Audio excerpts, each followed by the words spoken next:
Started. All right, friends, welcome to Daily Power Parsha. It is great to see you. It's great to have you here to study Torah for the daily reading as well. We have now recently started learning some Mishnayot, in honor of my grandfather, Tzvi Hirsch ben Chaim Mishayoah Kohen. So indeed, the learning should be in his merit and an elevation for his neshama. So let's jump in. I am going to get, I actually have the page open from last time, so I'll just pull it up. Today is the fourth reading of Bamidbar. I'm going to share my screen with you in just a moment.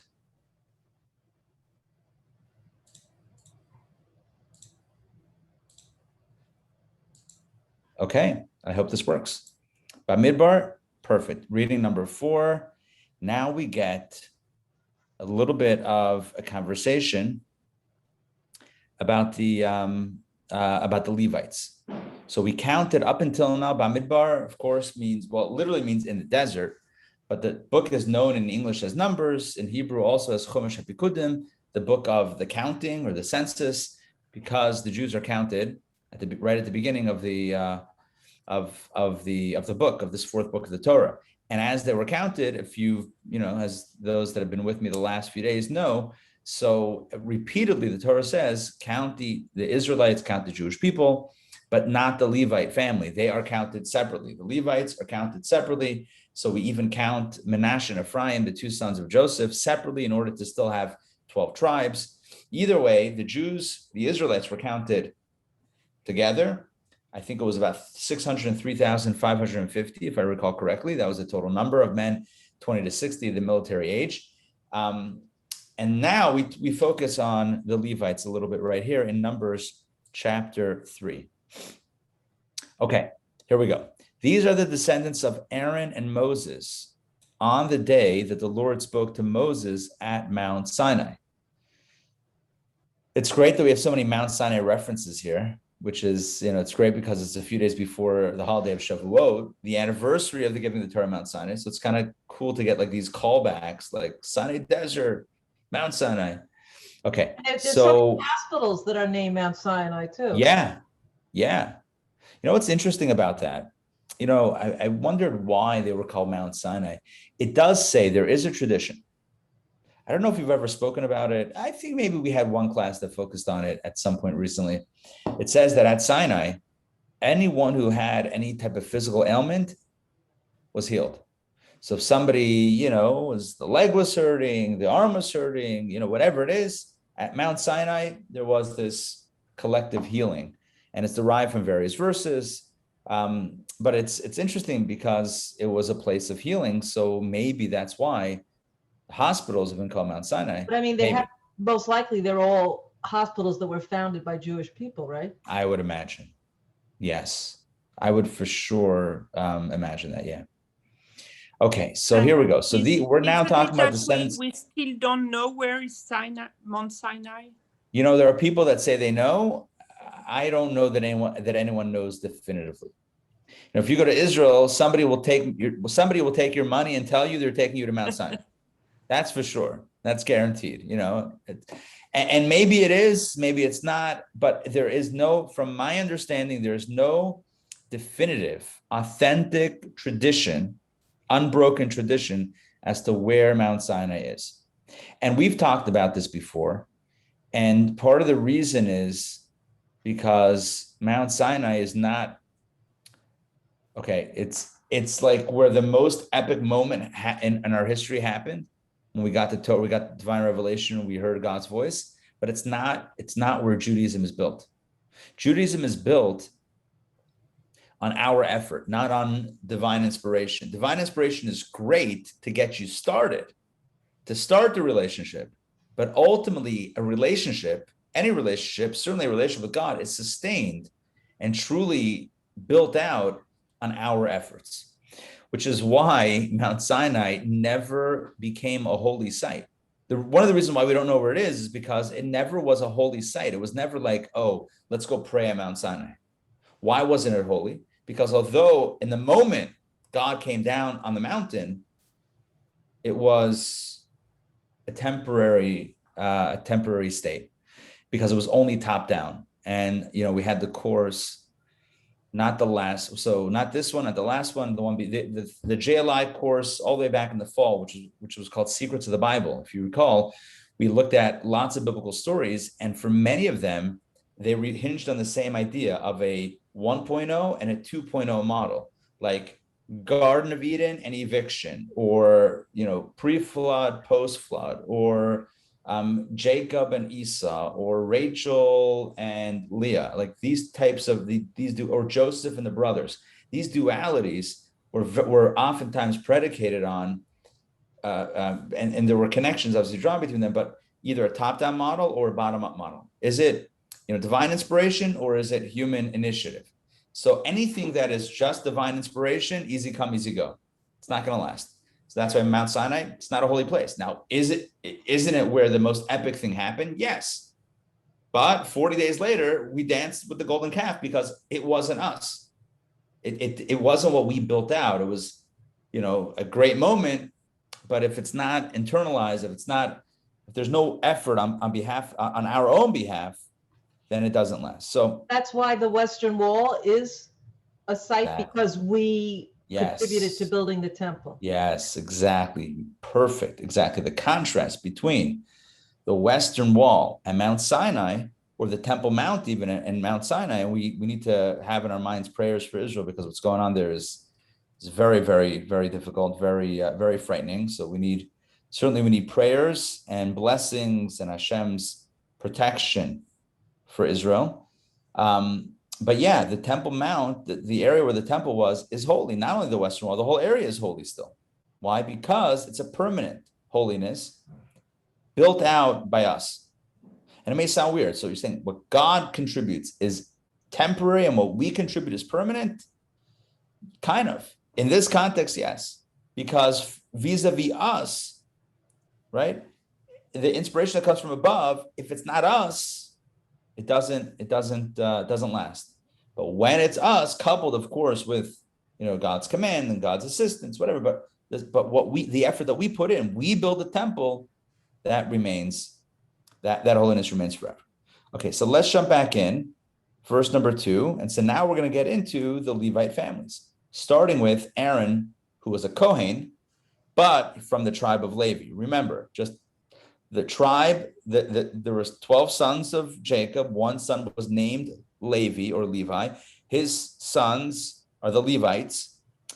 But within that family, there are Kohanim and Leviim. There are priests and Levites, although they're all from the Levite tribe. So let's start with Aaron. So we have here his sons, Nadab and Nadab the firstborn, Abihu, Elazar, and Itamar. These are the names of the sons of Aaron, the anointed Kohanim, whom he consecrated to serve as Kohanim.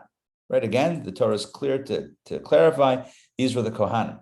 Now, as you and I know, Nadab and Abihu died before the Lord when they brought alien fire, foreign fire, before the Lord in the Sinai desert, and they had no children. Elazar and Itamar, however, served as Kohanim in the presence of Aaron, their father. So remember, he had 4 children, 4 sons. The eldest 2 passed away when they brought the unsolicited or unwarranted offering before God. Okay, let's continue. Verse 5. The Lord spoke to Moses, saying, bring forth a tribe of Levi. One second. Hold on. You see what just happened here? Look at verse 1. The Torah says these are the descendants of Aaron and Moses. And it only proceeds to name the sons of Aaron. You notice that? What about Moses' kids? They're not here. This prompts Rashi to say the following. Yet only the sons of Aaron are mentioned. However, they are considered descendants of Moses because he taught them Torah. This teaches us that whoever teaches Torah to the son of his fellow man, Scripture regards it as if he had begotten him. In other words, Aaron's sons are considered to be Moses' children also because Moses taught them Torah. And when somebody teaches someone else's kids Torah, So that teacher is like the child's spiritual parent. So there are biological parents and spiritual parents. And the Torah is teaching us something very important, right? These 4 children, Nadab, Abihu, Elazar, and Itamar, they're the biological sons of Aaron, but also the children of Moses as well, the spiritual children of Moses, because Moses inspired them and taught them Torah. It's a beautiful idea.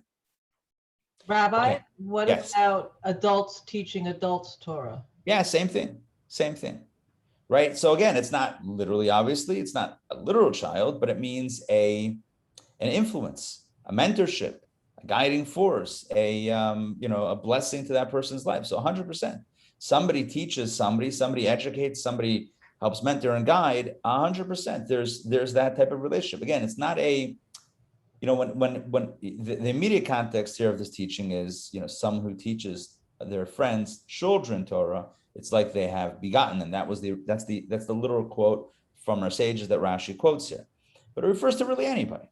A teaching is kind of giving life, just like parents are giving life. So teaching Torah is giving spiritual life. And that's something really beautiful.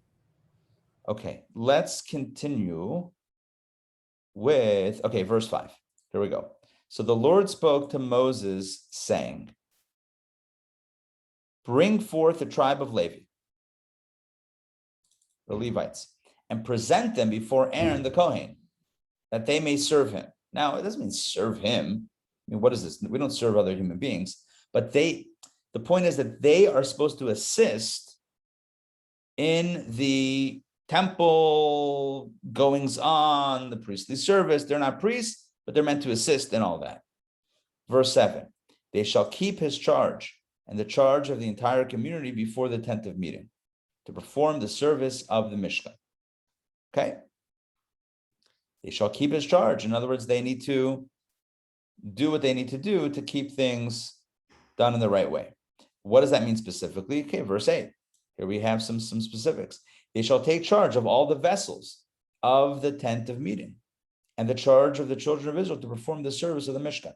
So they were in charge of making sure, when they traveled, when they set it up, that they have all the vessels, the menorah, candelabra, the shulchan, showbread table, the altar, all of these things the Levites were in charge of to make sure. The Kohanim, the priest, did the actual sacrificial service, but the Levites, I mean, it's not even fair to call them the supporting cast. I mean, they were their own main characters of this experience. Verse 9, you shall give over the Levites to Aaron and his sons. They shall be wholly given over to him from the children of Israel. In other words, they are put in his charge to oversee as to what the tasks are and what's needed. You shall appoint Aaron and his sons, and they shall keep their kahuna. That means their priesthood. Any outsider, non-Kohen, who approaches the temple, those areas that are exclusively for the priests, shall be put to death. Right? It's a capital crime for a non-Kohen to go where a Kohen goes. All right, verse 11. The Lord spoke to Moses, saying, as for me, God says, I have taken the Levites from among the children of Israel in place of all firstborns among the children of Israel who have opened the womb, and the Levites shall be mine. God says, the Levites are very special, very dear to me. Instead of the firstborn, I was going to take the firstborn, like all the firstborn Jews were supposed to be the chosen ones, if you will, right? The select for specific tasks. But that went down the tubes after the sin of the golden calf, when the firstborn were amongst the sinners. The only ones who didn't sin with the golden calf were the Levites. Thus, the Levites are taking the place of the firstborn. Verse 13, why were the firstborn originally slated for this type of office, so to speak? For all the firstborns are mine, since the day I smote all the firstborns in the land of Egypt, in other words, the Egyptian firstborn, I sanctify for myself all the firstborns of Israel, both man and beast, they shall become mine. I am the Lord. So indeed, firstborn are still special. Firstborn are still consecrated to God. And in fact, even to this very day, we do, for a firstborn Jewish male child, we do something called Pidyon Haben, which is a redemption of the firstborn. The Kohen, you have to essentially give the Kohen money as redemption to be able to keep your child, right? We do this. This is an actual thing. We did this with Nasa. It's a legitimate Jewish practice. It's an authentic, traditional, legitimate Jewish practice of Pidyon Haben, redeeming the firstborn. Why? Because the firstborn really belong to God. Because they owe God everything, because God took out the firstborn Egyptians, but spared the Jewish firstborn. So God says, Li kol bachar, to me, all the firstborns, right? All the firstborns shall become mine. They are mine. Practically speaking, they didn't have a major role in the temple. The Levites took that role. Why? Because although the firstborns are sanctified to God, nonetheless, they sin with the golden calf, and thus the Levites took that over. There is a place in Torah where it talks about how there were coins given as a redemption, one Levite for one firstborn. Okay. Here we go. Take a look at Rashi. What I told you is from this Rashi, if you can see it, that the Israelites should have to hire them for my service. I gain my right to them through the Israelite firstborns, taking them, the Levites, in their place. For originally, the service was performed by the firstborns, or was supposed to be. But when they sinned by worshiping the golden calf, they became disqualified. The Levites who had not committed idolatry were chosen in their stead. So what's the short of it? The bottom line is, firstborn are still special. Firstborn are still beloved to God, but they lost their chance to officiate in the temple and run the temple service because of their sin with the golden calf. Okay, so what's the moral of the story? Don't worship the golden calf. But what's also the moral of the story is, easy come, easy go. If we're riding on inspiration that comes from outside, then that's not a sustainable spiritual approach. If we're just trying to get through by I'll get inspired on Rosh Hashanah, I'll get inspired on the holiday, I'll get inspired then, I'll get inspired then, it's not a sustainable model. We have to put in the work to self-sustain. And that means daily prayer and Torah study and doing mitzvot and staying plugged in. That's the effort that we do. That's how we maintain that relationship and really keep ourselves in a both physically, emotionally, psychologically, and spiritually healthy place by being plugged into a higher truth. Okay, so that's it today for the Torah reading, for the daily section of Torah, reading number 4 of Bamidbar. And what I want to do is, let's see if we can do a little Mishnayos. How does that sound? Okay, fantastic. So we're up to chapter 2, Mishnah 1. So just to show you where it is, so 2 is Great. The whole thing disappeared. Okay, here we go. So chapter 2 is that little 2 that you see up there. I'm sure that keeps on happening. And 1. I found it myself, so I can always look myself at the. Oh, you got Sefaria? I found it online. Yes. Awesome. Sefaria is fantastic. They even have an app, by the way, that's also really good. It's also handy. You can just dial up, so many things in Torah, Judaism, Jewish stuff, so much stuff in English with commentaries in English. It's really amazing. Okay, so let's jump in to this, and we're going to begin the second chapter. Okay. So, and it's great also because this edition of the translation is not a literal translation. It's got commentary built in.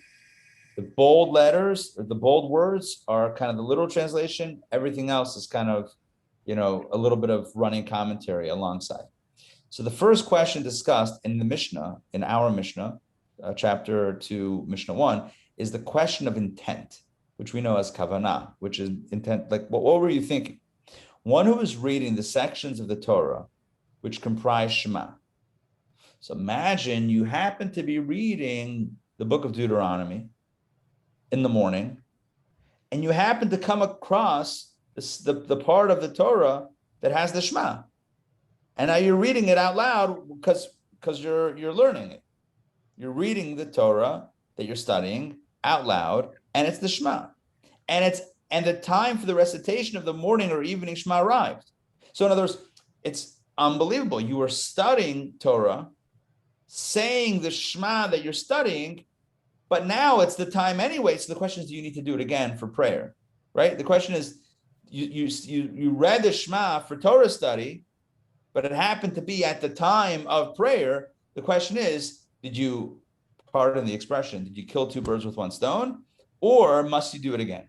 So the Mishnah says, if he focused his heart, in other words, focus his heart means if you meditated for a moment and said, okay, I'm about to learn the Shema or read the Shema in my Torah study, but I have in mind that it's also for the prayer, then he fulfilled his obligation and need not repeat Shema in order to fulfill his obligation. So then you could, again, if you feel it, if you have that intention in your heart, then you have killed two birds with one stone.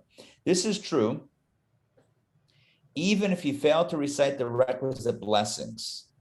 Remember, we talked about the two blessings before and the one blessing after, or the two blessings before and the two blessings after, depending if it's the morning or the evening. Even if you didn't say any blessings before or after, you were just studying Torah, and you were reading the Torah out loud, and you came to the Shema, and you said the Shema, and you had in mind that this is also for the Shema, for the prayer Shema, done, you're good. Now, ab initio, that means, I believe, lechatchila, that means like going into it. Ideally, one may not interrupt the recitation of Shema. In other words, if you're saying the Shema, you shouldn't like talk in the middle of it and be like, oh, hey Gary, how's it going? That's like, Shema should be uninterrupted. Like the Amida. Like the Amida.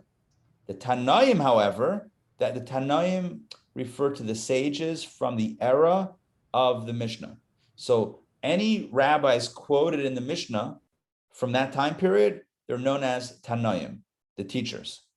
Those that are from the Talmudic era, from a few hundred years later, are called Amoraim. I'm just giving you terms, Tanaim and Amoraim. So Tanaim are from that earlier time period, again, 2nd century or so of the Common Era, 2nd, 3rd century, and then again, a few hundred years later are the Amoraim. Okay, so the Tanaim, the Mishnaic sages, however, disagreed over how strict one must be in this regard about not interrupting the Shema. They distinguish between interruptions between paragraphs and interruptions within each paragraph. Remember, the Shema contains 3 paragraphs drawn from 3 different places in the Torah. So it's actually 3 quotes, 3 sections of Torah that are just lined up one after the other. So here we go. At the breaks between paragraphs, one may greet an individual due to the respect that he is obligated to show him. And one may respond to another's greeting due to respect. So imagine somebody comes in and says, hey, Donna, how's it going? Or Shalom Aleichem. You can answer with a greeting.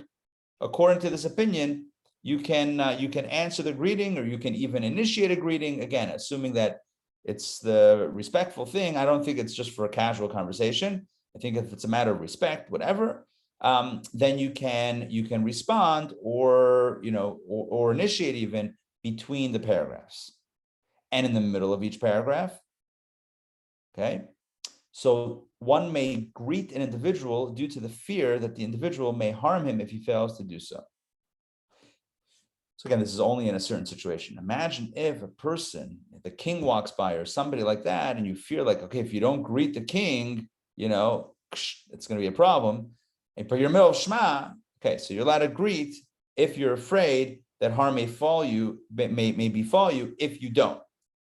And one may respond to another's greeting due to that same fear. So again, if we're dealing with a situation where you fear that by not initiating or responding, it could be dangerous for you, please interrupt your Shema. That's Rabbi Meir. This is the same as Rabbi Meir, one of the Tanaim. In the singular, we would call him a Tana. Rabbi Yehuda, another Tana, says, by the way, this Rabbi Yehuda, who's being quoted right here, is the one who was the grand editor, the chief editor of the entire Mishnah. He was the one, I mean, this is not all him, clearly it's Rabbi Meir's opinion, but he's the one that kind of organized, compiled, edited, just put it all together. He quotes himself sometimes. Rabbi Yehuda says, there is a I'm distinction. sorry, what year, what time frame is I it? think it's either the 100s or the 200s of the Common Era. So it's about 1800 years ago or so. Okay, so there is a distinction. Rabbi Yehuda says there is a distinction between greeting someone and responding to his greeting. So he says, in the middle of each paragraph, one may greet another due to fear and respond due to respect. He gets a little bit more nuanced. He says, okay, so middle of the Shema, middle of that paragraph. So if you're afraid that by not greeting someone, it's going to be a problem, so you're allowed to greet them. But you can respond even due to respect. Like if it's somebody very important and they say hi or shalom aleichem, you can respond, even if it's not fear-driven, even if it's only respect-driven.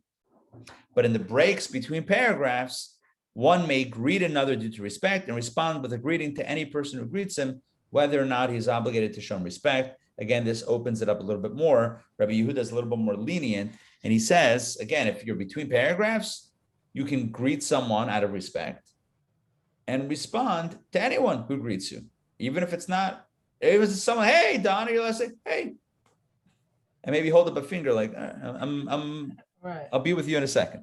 Let me finish Rabbi, this. if one is by oneself, must it be like verbalized, audible, the Shema? Yes, excellent question. So in general, prayer is meant to be verbalized. Even the Amida, which sometimes is called the silent Amida, it's not silent. You're meant to say it softly.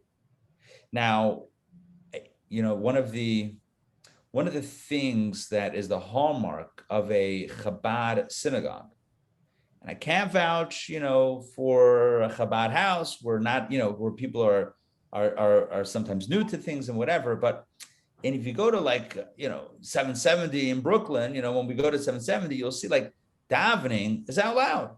There's a loud voice of davening. Everyone's davening out loud. When it comes to Amidah, it gets really quiet.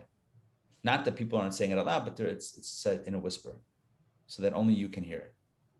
But otherwise, the prayer is loud. Doesn't mean you have to shout it, but it just means that it's meant to be verbalized. Okay, now here we go. As for what constitutes a paragraph, let's do Mishnah 2. So what's a paragraph in the Shema?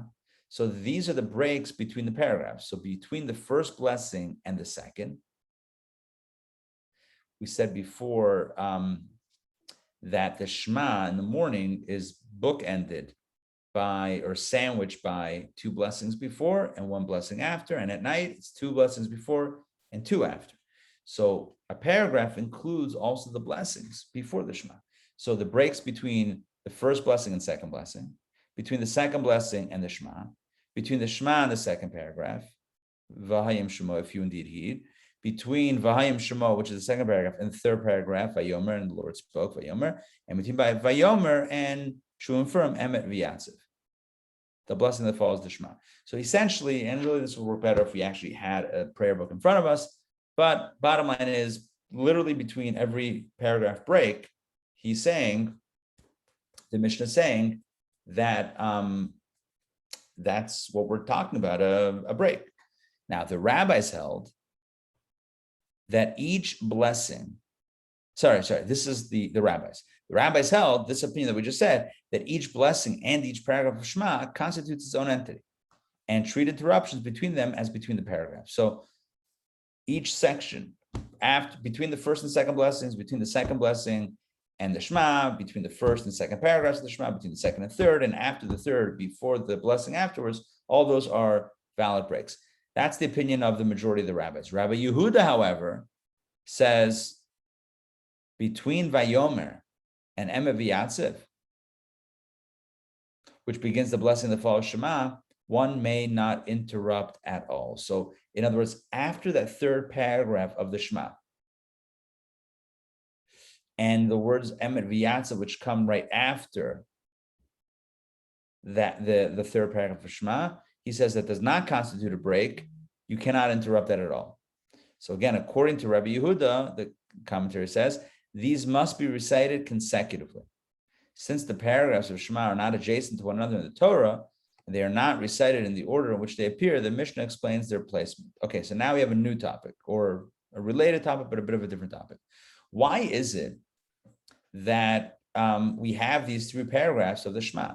You know what? Maybe it would be helpful if we pull up a quick shemachabad.org. And maybe the Shema in the original Hebrew, translation of the Shema. Let's see what we have here. Okay, I think this could work. I mean, it's not going to give us chapter and verse, but it kind of works. Okay, so Shema begins with Shema Yisrael, Hear O Israel. Then there's another line that we say kind of quietly. And then we have the 3 major paragraphs. 1, 2, and the 3rd, which talks about the Exodus. Right, that's what we talked about last time, right? So it ends with, I am God who brought you out of the land of Egypt, right? So that's kind of like the Exodus mentioned right there. So these are the 3 paragraphs. So now the Mishnah is going to ask, why this order of these paragraphs? I'm looking if I have a siddur here, but let me see if maybe in the original Hebrew it has the chapter. No. Okay, again, here you can see as well. Opening line, second line, and then you have the 3 paragraphs. 1, 2, and 3.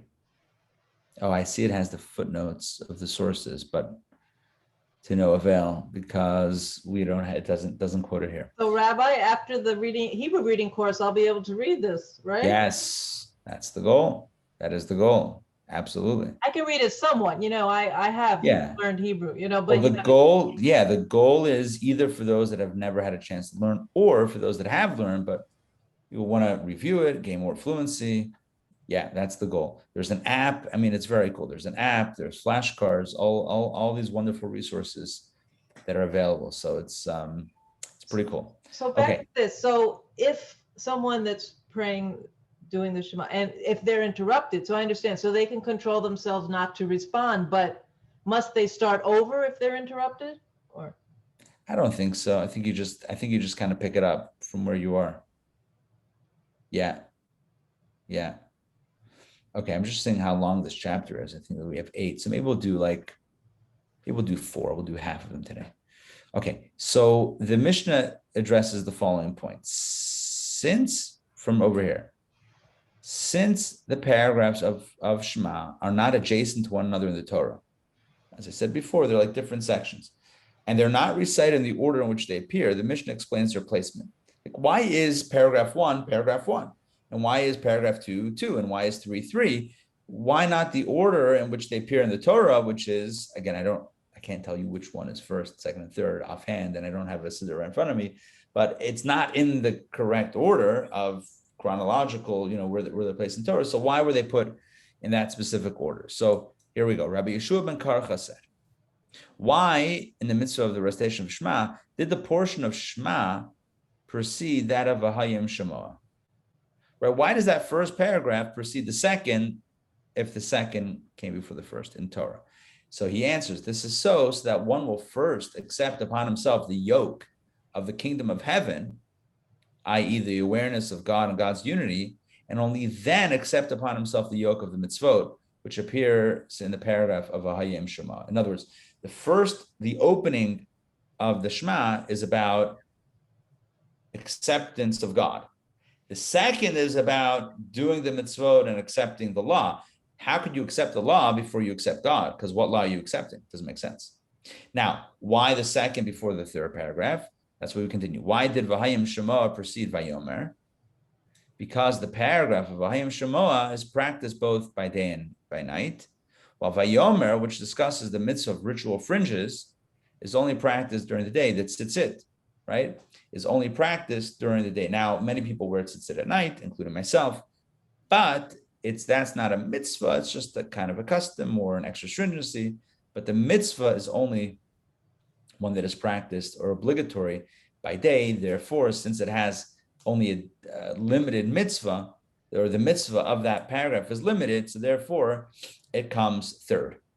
Okay, so the Mishnah just explained the order of the Shema, which, by the way, is kind of cool because, in another context, a person could open up the prayer book, look at the sources, Deuteronomy this or whatever that, and be like, oh, why are they out of order? And literally the Mishnah addresses it. First, you need acceptance of God, and then we can talk about the mitzvot. First, Is God real? Yes. All right. Now here's what he wants you to do. You can't start, this is what God wants you to do. Who's God? So, right. And then we end with the mitzvah, the fringe mitzvah. I'm kidding. It's not fringe mitzvah, but the mitzvah of fringes, which is only by day. Let's do number 3. One who look at this. One who recites the Shema and did not recite it in a manner audible to his own ear, which is what we were talking about before, either because he read inaudibly or because he is deaf, he fulfilled his obligation. In other words, if it was said out loud, but it was so soft that the person themselves didn't hear it, or if they said it out loud verbally, but they themselves can't hear it, the question is, did you say it? Because remember, Shema means hear. Shema, hear, O Israel. So, right, it's like the tree that falls in the forest and no one's around. So you said it, but you yourself didn't even hear it. So kosher. I'm sorry. The opening opinion says kosher. However, Rabbi Yossi says he did not fulfill his obligation. No, he didn't do the mitzvah. Now, so what is supposed to happen if somebody can't hear themselves? I guess according to Rabbi Yossi, he just never, he's not able to do that mitzvah. It's kind of like if somebody, God forbid, doesn't have an arm or arms, you can't put on tefillin. It's just, you can only do what you can do. So that's it. So we see a dispute in the law in this mission. All right, next case. One who recited Shema and was not sufficiently precise in his enunciation of its letters. So you said Shema, but you didn't say it exactly, perfectly, correctly. So Rabbi Yossi says, kosher, he fulfilled his obligation. Rabbi Yehuda says he did not fulfill his obligation. Next, one who recited Shema, 3 different cases. Next case, one who recited Shema out of order, meaning he did not read the verses sequentially. He did not fulfill his obligation. So if you read the Shema, not you, but if one reads the Shema in a different order, not kosher. There's not even a debate about this one, right? There's sometimes debates about things. There's no question here. It's no good. One who recited and erred, to your question before, right?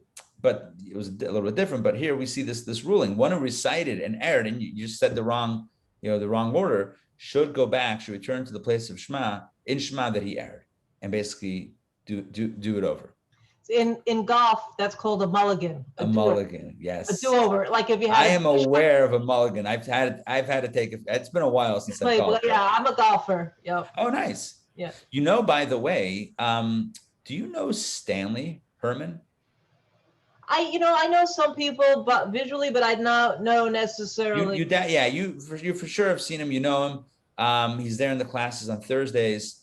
Him and I mean, it's been years. Went golfing a few times over at Candler Park, which is not too far from here. There's like a 9-hole golf course. Anyway, so he's my resident go-to golf. Yeah, we could do it. I mean, IJA could do a golf outing. That's not a bad idea. A little IJA golf celebrity golf tournament or something. Right. Like that. Yeah, it could be like a charity thing. That's a good idea. You got good ideas. I have to write that down. Okay, I'm gonna write that down right after. We're talking tomorrow, right after JLI. Yes. We're talking tomorrow, and what are we talking about? Remind me. Bas mitzvah. Yes, I knew that. Okay. All right, let's do 4, and then we'll close it out. So Mishnah 4. Okay, here we go. The primary issue in this Mishnah is the requisite degree of concentration when reciting Shema. In other words, how much do you have to be focused on the Shema as opposed to assuming that somebody knows it by heart or whatever, they could just say it, but not even be paying attention. If you say it for a long time, for many years, it's second nature. So he says like this: laborers engaged in their work may recite Shema while standing atop the tree or atop the course of stones in a wall under construction. I just picture like construction workers on a high rise in Manhattan. And it's like, working from daybreak. Oh, I got to say the Shema. So you're allowed to do it, which they are not permitted to do for the Amidah prayer, which requires intent of the heart. In other words, the Amidah requires an even greater degree of concentration. It cannot be recited, kind of, I don't even know what the right word is, but in that type of way. But the Shema, although it does require some measure of concentration and awareness, you can do it kind of while semi being involved in something else. Whereas the Amidah, it's all focus. You take 3 steps back, take 3 steps forward, put your feet together. It's quiet, it's serene, it's deep, it's focused, it's connected. No hard hats permitted while reciting the Amidah. Okay.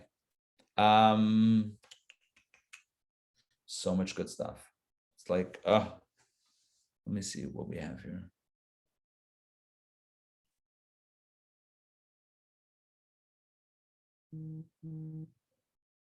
Okay, I'm so tempted to keep on going, but we're gonna pause here and we'll pick it up. So just for the sake of making sure we are all on the same page here, but primarily myself, just for me to think through the schedule. So tomorrow we are not doing DPP because we will be doing JLI, and then you and I are meeting, and then Friday we'll make up, we'll catch up, we'll do. Wait, interruption. Sure. Thursday at 5 o'clock, you're logging into my class. Yes, correct. Thursday, I'm in on Yeah. Shavuot. Yeah, did you see the I email? saw it, yes. Okay. I saw it when, late last night or early this morning, one of those two. I saw it. Yeah. It looked good. Thank you. Yeah. Thank you. Yeah, it should be fun. So I'm going to speak for just a few minutes. Yes. Okay, good. And then, and right around 5 o'clock, right? Yes. Yes. Okay, perfect.